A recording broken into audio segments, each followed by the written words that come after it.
네, 안녕하세요. 가톨릭대학교 서울성모병원 직업안경의학과 명준표입니다.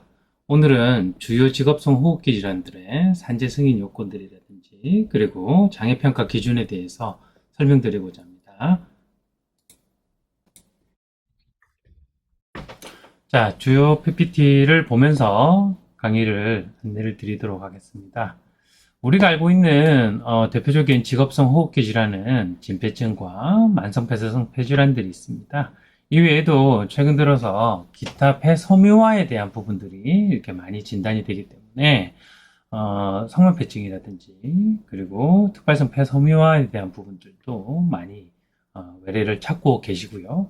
그리고 이외에도 이 다양한 디지즈 엔터티들, 이 질환들에 대한 분류들이 우리가 특수어항 진단을 통해서 우리가 그 진단을 하고 조기에 찾아내게 되기도 하고요. 그리고 그 찾아진 분들을 산재로 연결돼서 이들의 요양 관리들을 진행하고 있는 부분들이 있습니다. 자, 그러면은 일반적으로 직업성 질환들의 산재 경과들을 먼저 안내를 드리고 요 뒷부분들에서 어떤 일들을 직업안경의학 전문의들이 하고 있는지를 조금 설명을 드리도록 이렇게 할게요. 먼저 환자 입장에서는요, 작업자 입장이겠죠. 작업자 입장에서는 이 업무 중에 분진들이라든지 가스, 그리고 오가닉 더스트라든지 다양한 이런 물질들의 노출이 시작이 됩니다.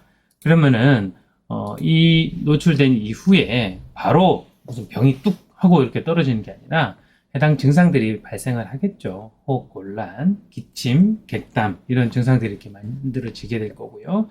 이후에 질환까지 증상들이 진행돼서 만성적인 경과들을 보이게 되고 질환들이 발생을 하게 되면은 그 당시에 이제 진단을 받게 되고 그 진단이 이후에 우리가 업무 관련성에 대한 부분들을 평가를 하고 그 당시에 산재가 인정이 된다라고 하면은 치료와 요양이 진단 이후에 계속 진행되면서 급여의 보상들에 대한 내용들도 같이 정리가 될 겁니다.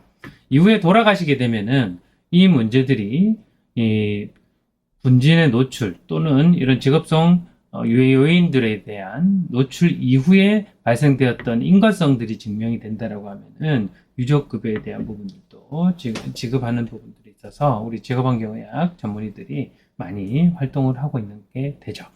자, 그렇다면은 대부분의 직업안경의학 전문의들은 여기 산재 인정 과정까지들을 다루게 됩니다.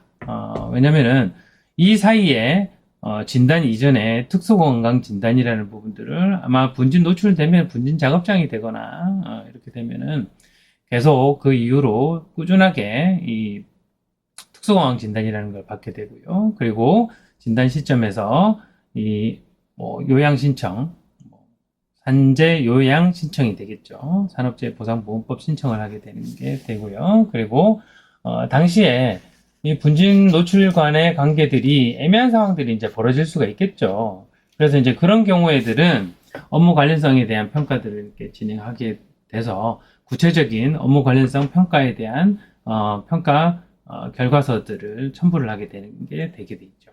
그리고 한 번에 이 질환들이 바로 발생해서 끝나는 게 아니라 다양한 상병들이 발생할 수도 있고 이래서 다상병에 대한 부분들을 한 번에 신청하는 경우들도 있습니다. 그래서 이 부분들을 도와드리기도 하고요.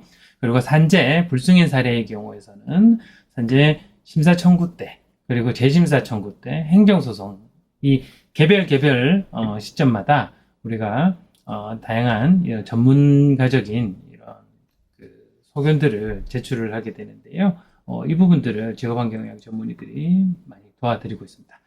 그러면 이제 산재가 인정이 됐어요. 우리가 뭐 질병판정위원회에서도 이런 활동들을 하게 되죠.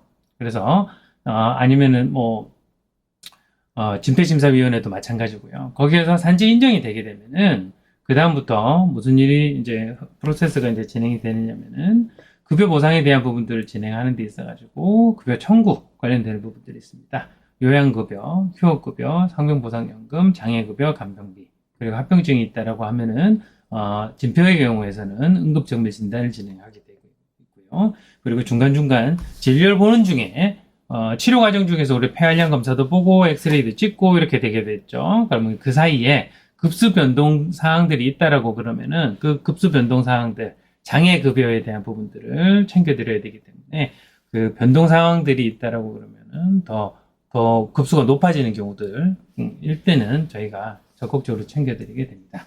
이외에는 뭐 장애에 대한 뭐 유족이라든지 사망에 대한 부분들, 뭐 관련성 평가, 그리고 장애 급수에 대한 평가들을 진행을 하게 되는 거죠.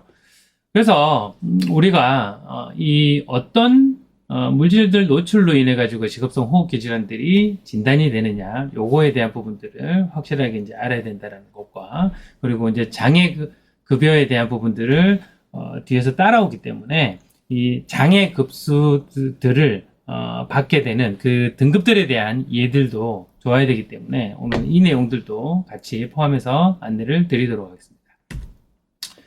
먼저 진폐증은요, 정말 복잡한 이 법들의 집합체라고 보시면 되겠습니다. 먼저 산업재해보상보험법과 그리고 진폐예방법, 근로기준법 요 세 가지가 지금까지 다 엮여 있어요.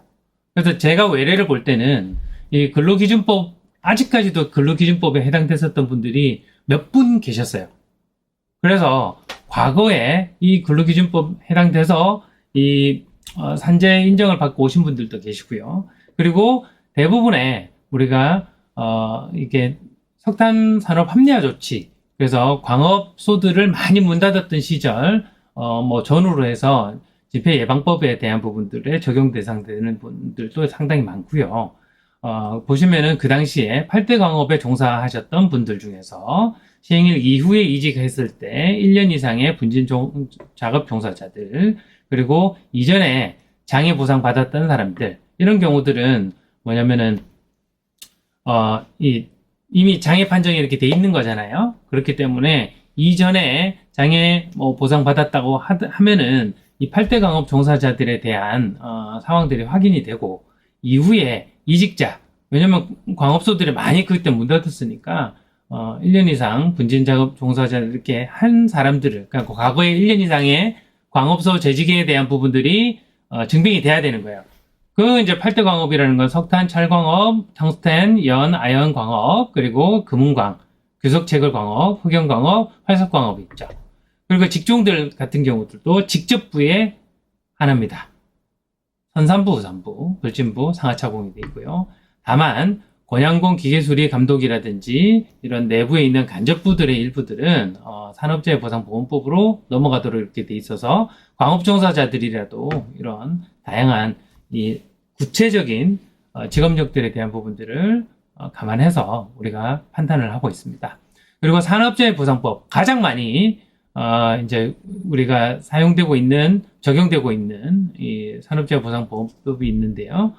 분진작업 경력자들 중에서 진폐법 적용 광업 이외에 다른 사업장들, 이 부분들은 뒤에 분진작업장들에 대한 이야기들을 한번 좀 설명을 드릴 거고요. 그리고 진폐법 적용자 중에서 1년 미만, 분진작업의 요 기준에서 1년 미만인 경우들은 여기 산업재해보상보험법 대상자들이 되고요. 분진작업이 아닌 직종 종사자들 중에서 이런 이제 진폐증이 발생했었을 때는 이 법을, 산업재해보상법을 따른다라는 부분들이 있습니다.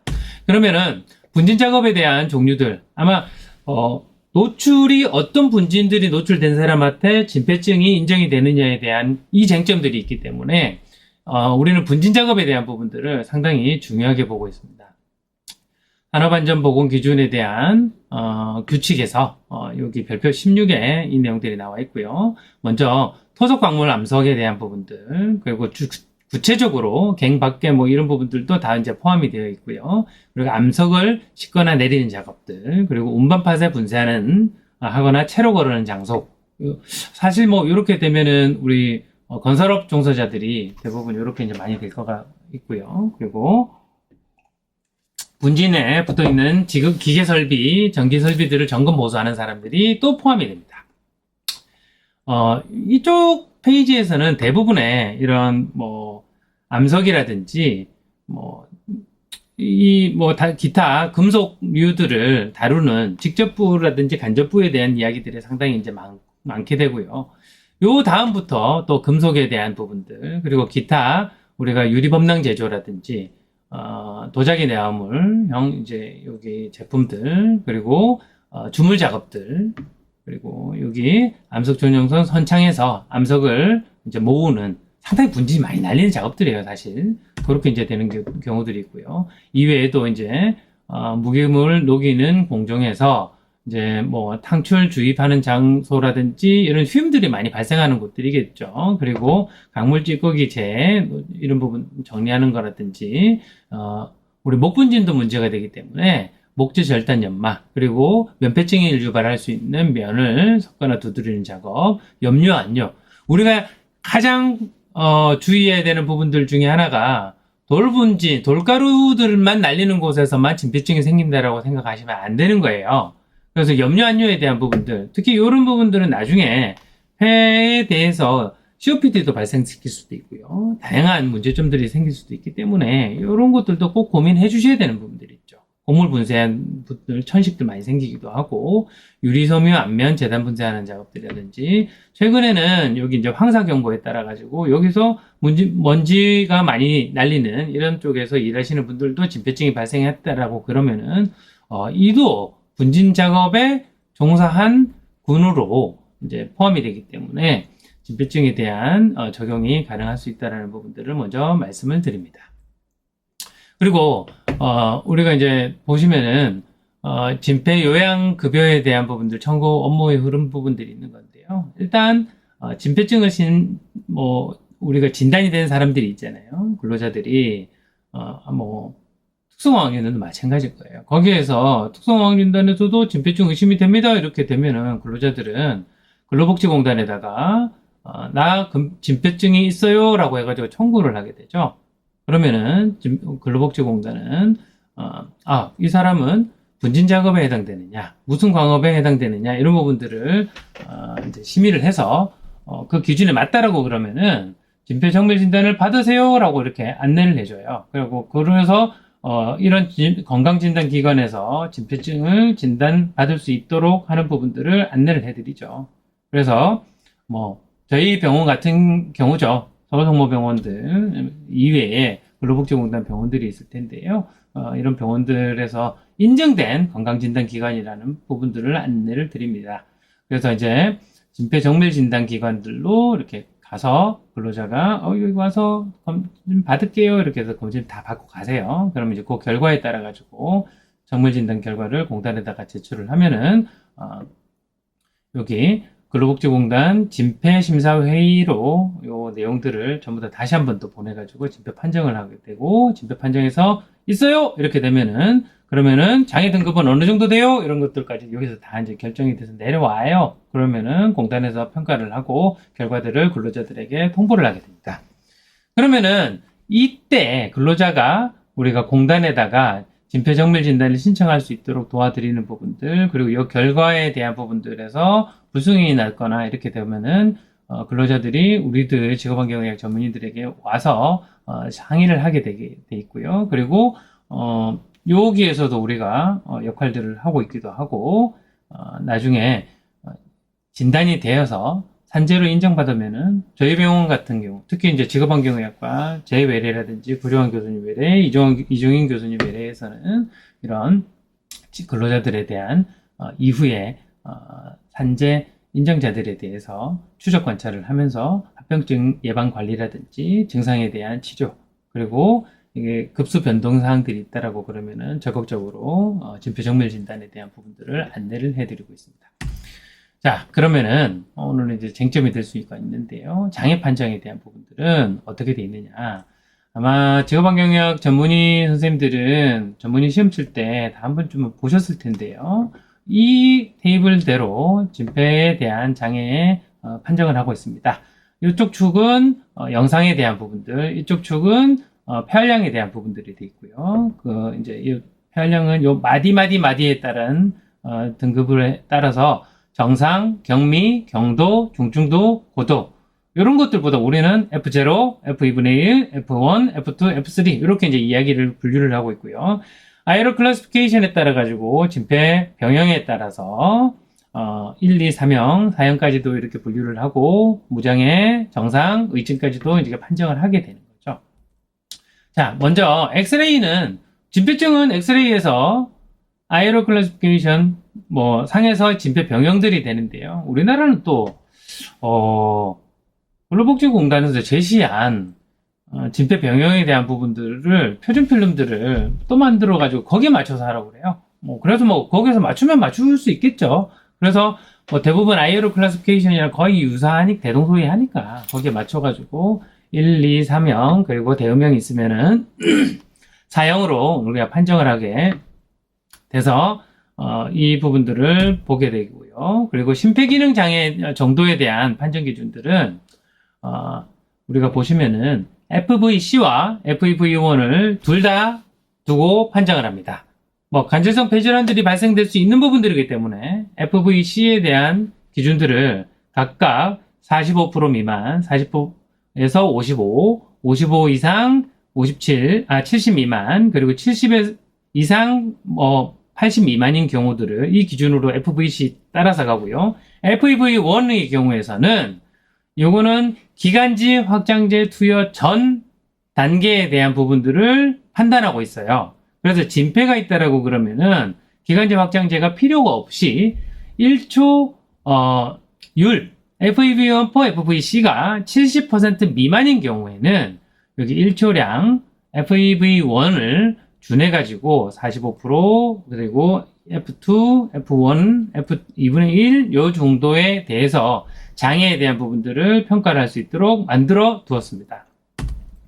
그래서 여기 보시면은 장애에 대한 부분들이 진폐의 병형과 심폐기능에 대한 부분들을 두 가지 다를 병용해서 이 결과들을 보여주게 돼 있고요. 결국은 이 테이블에서 45% 이상인 경우들은 폐기능이 많이 떨어진 거긴 하겠죠. 이 이상인 경우들은 대부분 심폐기능에 장애가 있게 되는데 그 기준들 정상이냐 정상이 아니냐의 기준은 FVC가 80%, FEV1이 또 1초율이 인정이 된다라고 하면은 0.7 미만인 경우에는 80% FEV1을 predicted FEV1 값이 80% 미만인 경우에는 심폐기능에 장애가 있다고도 우리는 보고 있습니다. 자, 이제 COPD로 넘어가도록 하겠습니다. 만성폐쇄성 폐질환이 2013년도부터 우리가 산재 인정이 되기 시작을 했고 공식적으로 장애에 대한 내용들을 설명들을 하고 있습니다. 그전에는 제가 우리나라에서 이제 거의 처음으로 COPD를 승인을 받았던 분이 아직까지도 제 외래 다니세요. 지금 거의 이제 80몇 살 넘으셨는데 이분 같은 경우는 장애를 인정받고 요양 상태로 있다가 휴업급여 대상자로 있다가 갑자기 어느 날 한참 지나서 만성폐쇄성 폐질환의 장애급여에 대한 인정 기준들로 또 백업이 됐어요. 롤백이 돼버렸어. 지금 좀 화가 나긴 한데 과거에 대해서 왜냐면 진폐는 예전에는 그 1급 요양이었던 사람들 중에서는 급수 없이 그냥 휴업급여 받는 대상자들이 있었거든요. 그래서 국법 대상자들은 유예로 이렇게 인정해줬는데 COPD 몇 명 안 되니까 근로복지공단에서 무조건 새로 만들어진 장애 판정 기준에 대한 부분들을 따르도록 이렇게 이야기가 돼버린 거죠. 좀 답답해요. 그러니까 그분은 돈을 다 뱉어내야 됐던 상황들이 있었어. 휴업급여 받은 거 이걸로 다 내세요 이렇게 되니까 환자는 미치죠. 자기가 받아놓은 거 근로복지공단에 정해서 줬으면서 환수한다면서 이렇게 돼가지고 문제가 많이 됐었던 경우들도 있는데 오늘 이 이야기를 할 건 아니지만 어쨌든 그 내용은 특발성 폐섬유증에서 똑같이 적용이 되고 있어가지고 좀 문제가 되기 때문에 오늘 간단하게 이야기만 하고 이제 장애에 대한 부분들 그리고 산재 인정에 대한 부분들 다시 넘어가도록 하겠습니다. 만성폐쇄성 폐질환은 우리 산업재해보상보험법 시행령 별표 3의 3호에 장기간 고농도 석탄 암석 분진, 카드뮴 혐 등에 노출되어 발생한 만성폐쇄성 폐질환에 대한 인정 기준들이 이야기하고 있어요. 그러는데 시행령에서는 이렇게 돼 있으니까 사람들이 전부 다 석탄 분진, 암석 분진, 카드뮴 흉에 노출되어서 발생된다라고 이렇게 알고 있긴 하지만 오히려 이제 근로복지공단 내부에서는 오히려 업무상 질병 판정 기준으로는 조금 더 넓게 보고 있어요. 분진, 흉, 가스, 증기 등의 20년 이상 노출이 된 경우들 이렇게 이제 정해져 있죠. 근데 뭐 20년 미만이라고 하더라도 지하 공간이나 밀폐 공간들에서 일했던 사람들은 최소 10년 이상 기준들로 해서라도 업무상 질병으로 판정을 하고 있습니다. 그래서 이 기준들은 반드시 만족해줘야 돼요. 이도저도 아니라고 이렇게 하더라도 10년 이상 동종에서 일했던 사람들이 밀폐 공간에서 일했다고 그러면은 산재로 이제 여기 그 다음 단계로 나오는 진단 기준에만 맞다라고 그러면은 산재 인정해줘야 되거든요.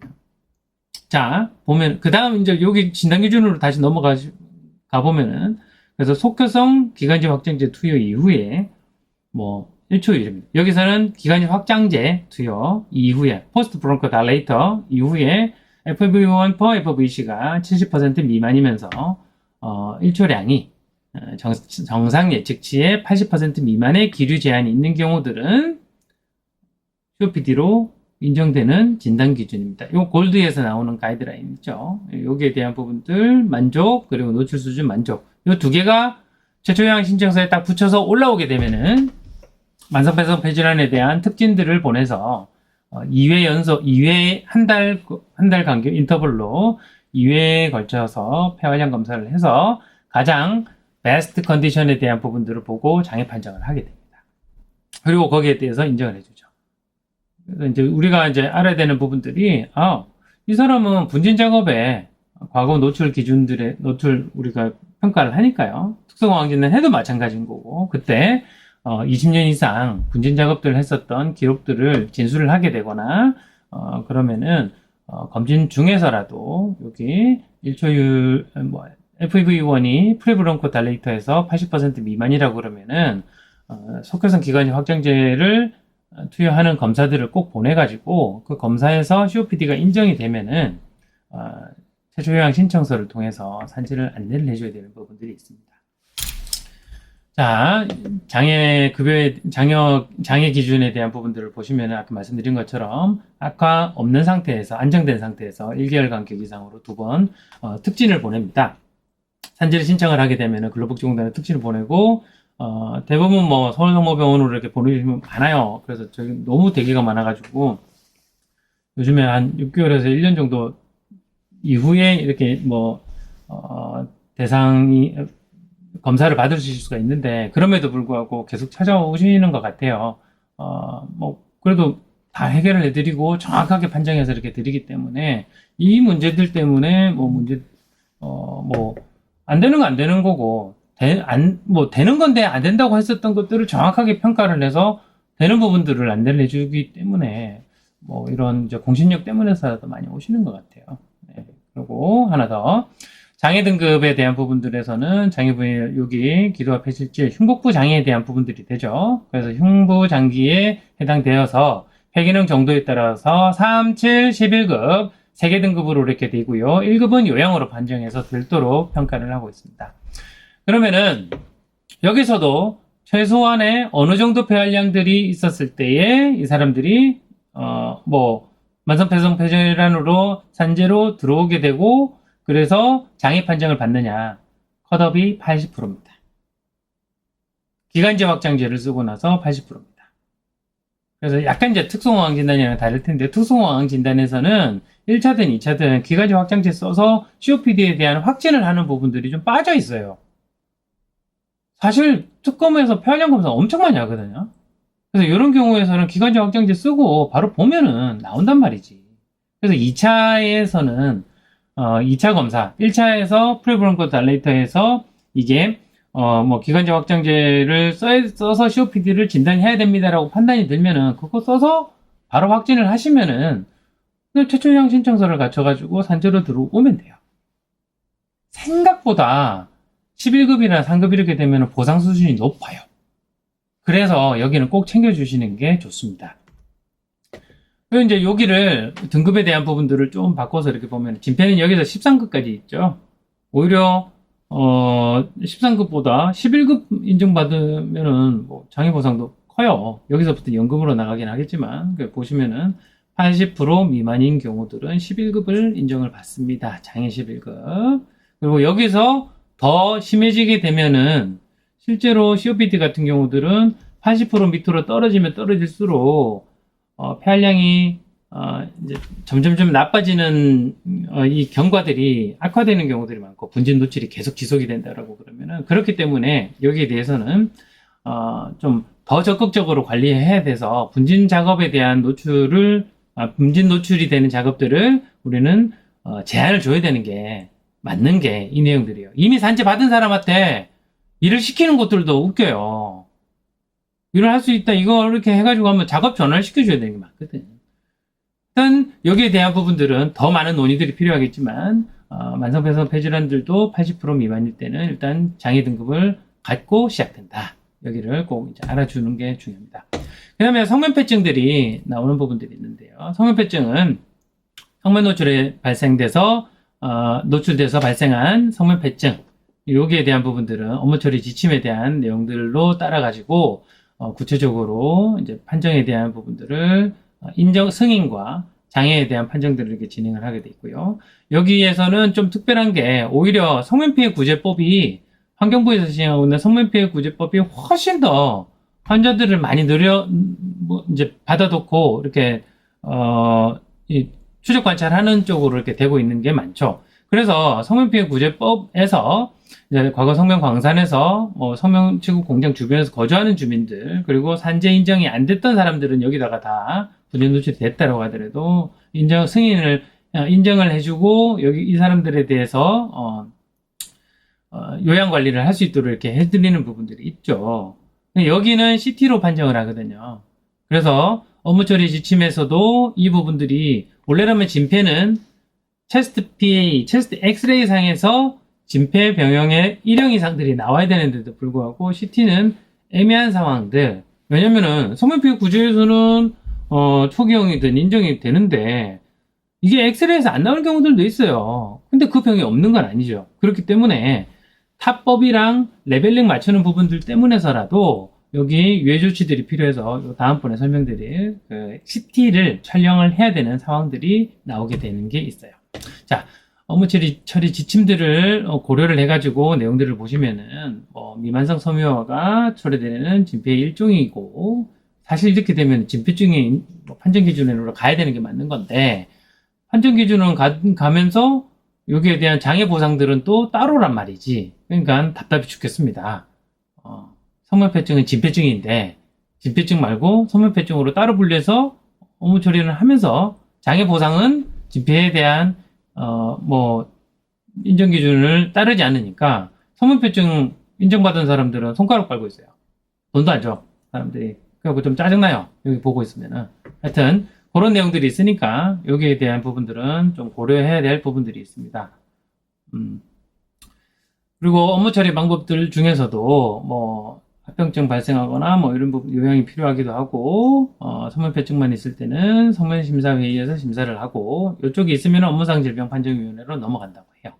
자, 그러면은 아이러 클래시피케이션에 따라 가지고 아래쪽으로 보이는 폐섬유화에 대한 등급들을 고려를 해서 엑스레이 상에서 의증 1형, 2형, 3형을 평가를 하고요. 그리고 CT가 촬영 필요한 경우들은 리마크를 해놨어요.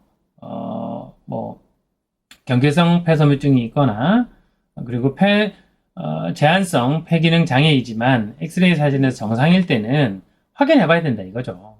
그리고 흉막반이 상당히 많을 때는 엑스레이 볼 때 이게 성면폐증 폐실질을 봐야 되는데 흉막반 때문에 가려지는 경우들이 많아서 여기는 좀 제한이 될 수가 있죠. 그런 경우들은 그리고 이외에 CT 찍어 오세요 이렇게 여기서 판정하면은 그렇게 가야 되는 거겠지. 그래서 이제 CT 촬영이 필요한 경우들은 요렇게 구술을 해놨어요.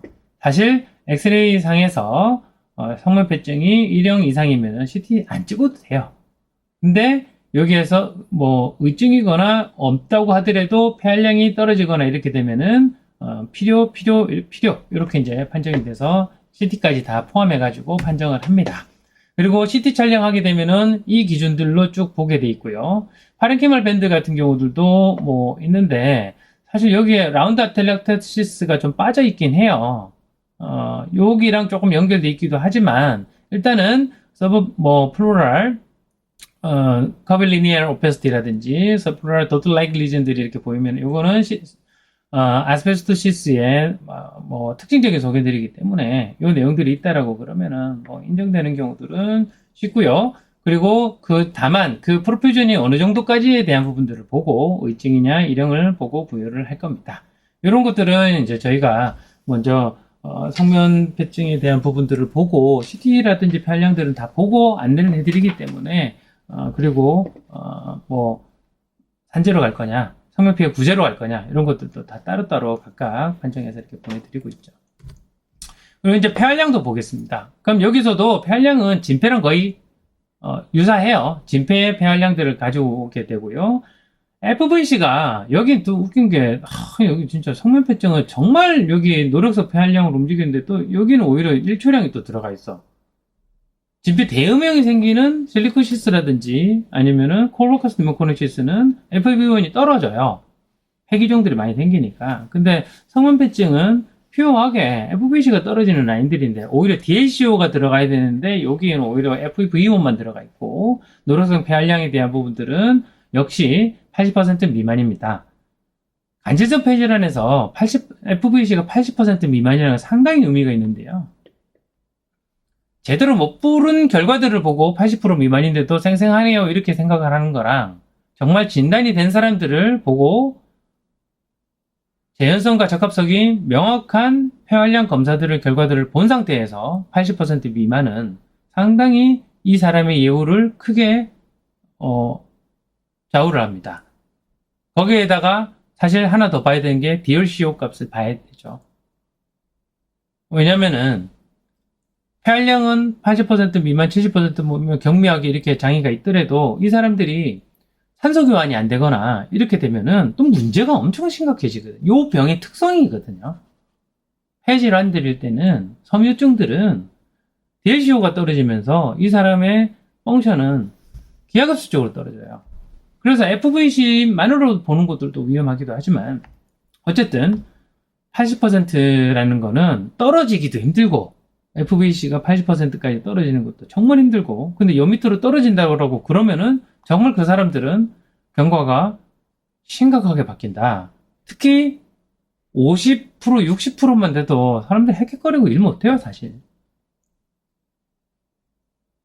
근데 특성화학진단에서 봤었을 때 70% 정도 이렇게 돼 있는 사람들 보면은 잘만 하던데요 이런 이야기 많이 듣죠.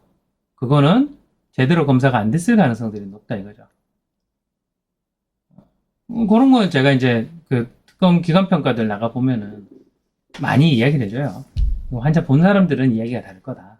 이런 이야기들을 좀 심어주고 다니고 있습니다. 그래서 어쨌든 여기도 80% 미만. 장애평가에 대한 기준들을 요약을 하면은 이런 내용들로 이제 정리가 되게 돼 있고요. 여기 등급에 대한 부분들은, 제4배, 그러니까 대음형에 대한 이야기겠죠. 그리고 장애 등급에서 5급이 없다. 이런 것들, 대응이 되는 부분들은 성면폐증의 병형일 때 7급으로 판정이 된다. 이건 또 마이너스이기도 하고, 이런 내용들을 알고 계시면 되겠습니다. 요 세 가지를 요약을 해보면 이렇습니다. 진폐의, 가장 오래됐고, 인정되는 환자들이 많은 호흡기 질환인 진폐증에 대한 부분들을 기준으로, 여기 1급, 여기 2급은 없으니까, 홀수로 가요. 1, 3, 5, 7, 9, 11, 13급 이렇게 가는데 거기에 대한 폐활량들에 대한 부분들은 이렇게 정리가 되고 성면폐증도 패러럴하게 다 정리를 했고요. COPD도 30, 55 미만, 70 미만 그리고 엔트리로 되게 되는 11, 13급 같은 경우 진폐는 무장애지만 엑스레이 상에서 진폐증만 있다고 그러면 13급으로 가게 되고요. 그리고 11급부터는 80% 미만일 때 FEV1이든 FEV1 per FVC가 0.7 미만이고 FEV1이 70% 미만일 때 프레브롬코 달레이터입니다. 진폐 정밀 진단에서는 부족해 하니까 그럴 때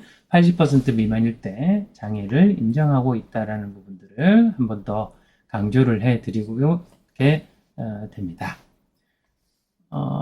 우리 병원에 졸업했던 전문의 선생님들은 이 내용들을 환자들도 보고, 그리고 소견서도 써보고, 외래에서 이런 부분들 참관해보고, 그리고, 이 써봤던 부분들이 있기 때문에 이 내용들을 잘 아는데, 특수공황 진단만 하셨던 선생님들은 이 내용들을 모르실 수도 있겠다라는 생각들이 많이 들어요. 그래서 이 장애 기준들에 대한 부분들, 현행, 호흡기, 질환들에 대한 산재 인정되는 이 대표적인 질환들이 폐활량이 어떤 수준들로 인해 가지고 요 장애를 받는지에 대해서 안내를 해드렸습니다. 이외에도 뭐 폐섬유증, 천식 이런 부분들이 있는데요. 이 디지즈 엔티티들은 산재 인정 이후에 요양받고 특별한 장애 그 등급을 평가를 못해요. 치료라든지 요양 종결이 될 수 있는 상황들이 안 되니까.